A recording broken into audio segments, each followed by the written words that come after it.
Assalamu alaikum, dear viewers and students. Shahzad Tabassum is here. Welcome back to EduHub. In last lecture, we studied second lesson of book 1, Clearing in the Sky. Today, we are going to resume the lesson.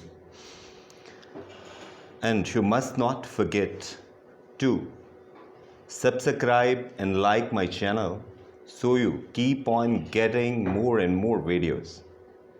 Now let's go to the text of the lesson. I like these woods, Jess. Woods कहते हैं forest को, जंगल को.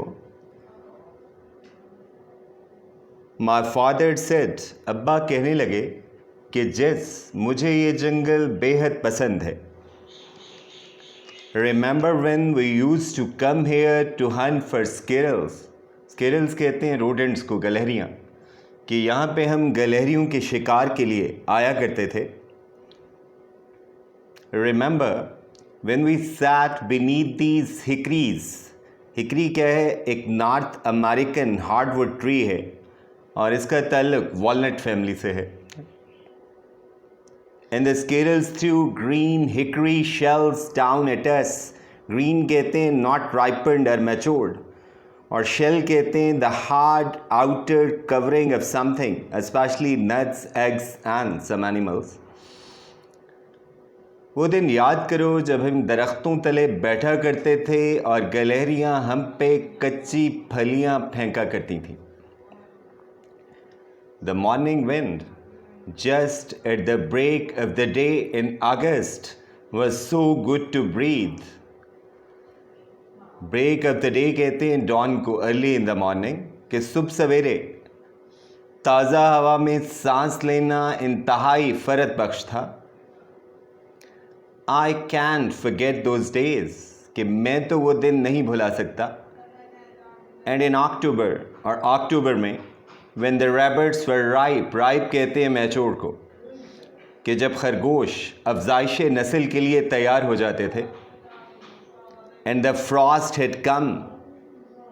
Frost कहते हैं ये जो बारिश के कतरे फ़िज़ा में जम जाते हैं उसे फ्रॉस्ट कहा जाता है, कोहर कह लें. And the hickory leaves had turned yellow. And when the October winds blew, they rustled the big leaves from the trees and they fell like yellow raindrops to the ground. Rustle कहते हैं a soft, muffled, crackling sound caused by the movement of dry leaves. कि ये जो हवा से पत्ते सरसराते हैं उन्हें हम क्या कहते हैं कि they are getting rustled या being rustled. ये बहुत लंबा सेंटेंस है, चलें हम दोबारा इसकी इडियोमैटिक ट्रांसलेशन करते हैं.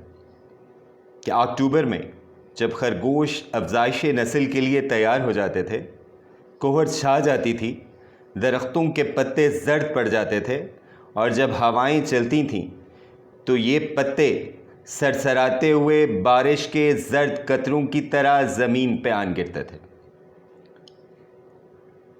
तो इसका मतलब है कि मौसम ख़ज़ां था, उसे पतझड़ कहा जाता है, तो उसमें दरख्तों के पत्ते क्या हैं, वो गिरते हैं. बारिश से उसने तशबीह दी है ये बताने के लिए कि वो जंगल बहुत घना था और वहाँ पे बहुत ज़्यादा दरख्त जो हैं वो मौजूद थे. रिमेंबर ही सेड, उसने कहा याद करो.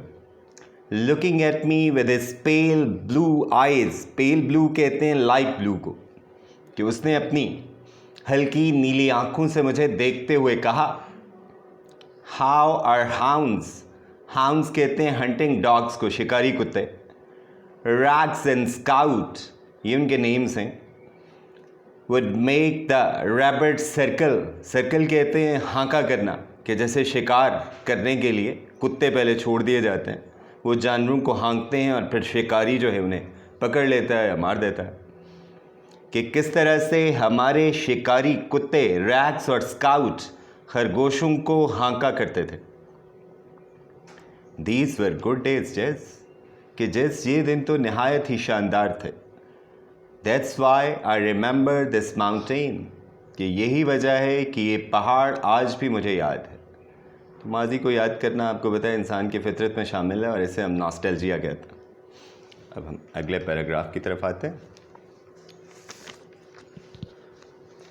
Is that what you wanted to show me? I asked. मैंने अब्बा से पूछा, क्या आप मुझे यही कुछ दिखाना चाहते थे? Oh no no. ओ क्या है? एक इंटरजेक्शन है. आमतौर पे जब आप जवाब देते हैं तो फिर आप इस्तेमाल करते हैं, और जवाब इस सूरत में कि आप किसी को कुछ याद कराना चाहते हैं. He said as he began to climb the second bluff. Bluff कहते हैं a rock with broad face. उसे cliff भी कहा जा सकता है. That lifted abruptly. Abruptly कहते हैं suddenly, अचानक. From the flat. Flat कहते हैं level ground को.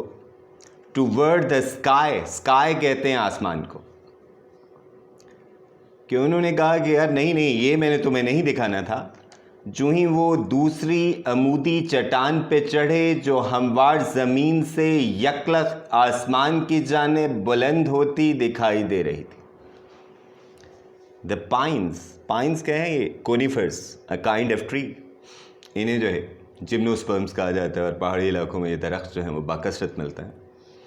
On top of the mountain above us looked as if the fingers of their long boughs कहते हैं branches को, मतलब a large branch of a tree, उसे आप bough कह सकते हैं, were fondling the substance of a white cloud. fondle कहते हैं to play with. तो फिर जो इसका मुहावरा तर्जुमा हम करते हैं कि हमारे ऊपर पहाड़ की चोटी पर मौजूद सनोबर के दरख्तों की शाखों के सिरे सफ़ेद बादल से अटकेलियाँ करते दिखाई दे रहे थे. Whatever my father wanted me to see was on top of the highest point of my farm. highest point कहते हैं सबसे बुलंद मकाम को. कि अब्बा जो मुझे दिखाना चाह रहे थे वो हमारे खेत के बुलंद तरीन मकाम पर मौजूद था. And with the exception of the last 3 years. Exception कहते हैं नॉट इंक्लूडेड, कि पिछले 3 सालों के अलावा.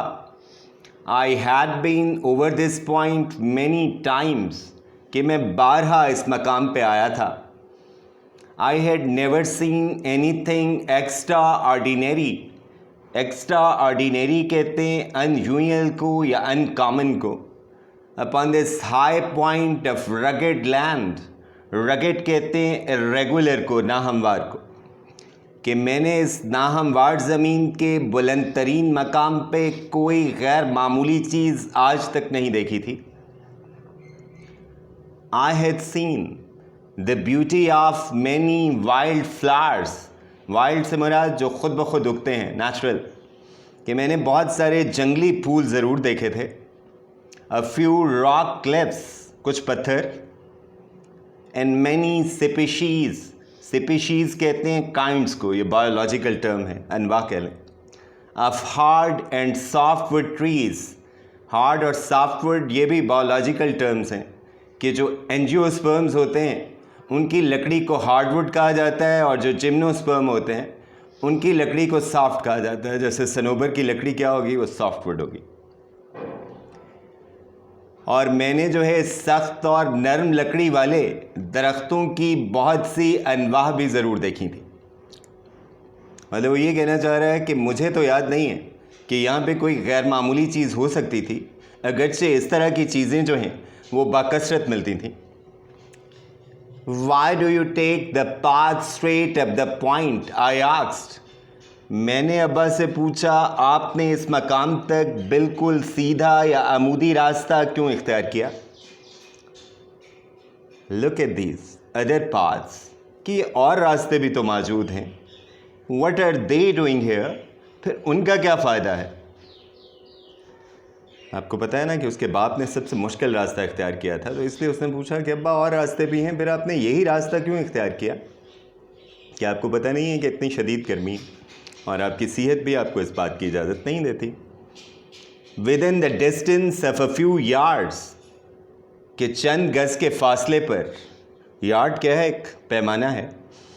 Several mini paths left the main path, कि बहुत सारे रास्ते मरकज़ी रास्ते से जुदा होकर circled around the slope, slope कहते हैं स्टीप को या इंक्लाइन को, ढलवान कह लें।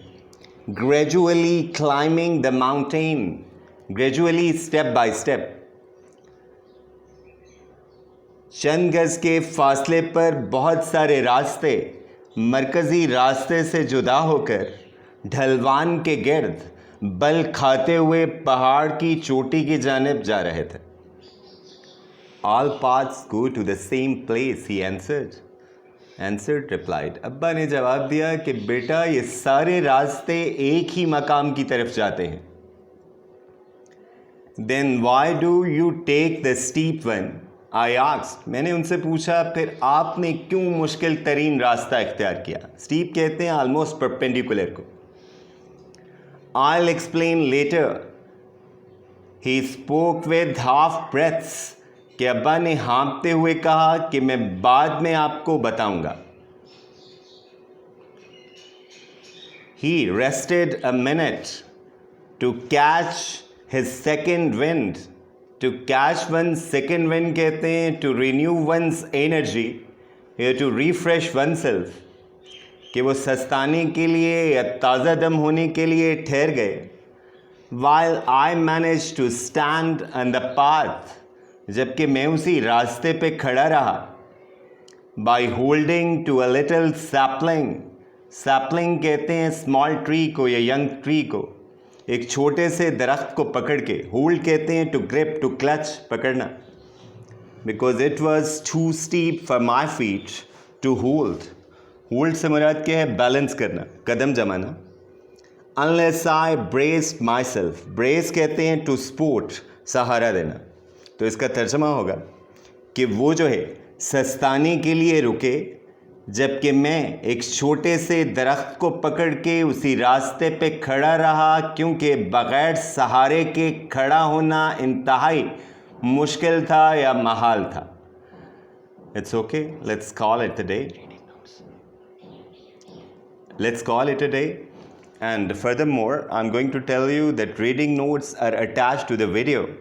And you can look at these words and their meanings in your spare time. Allah Hafiz. See you with the next lecture. Thank you.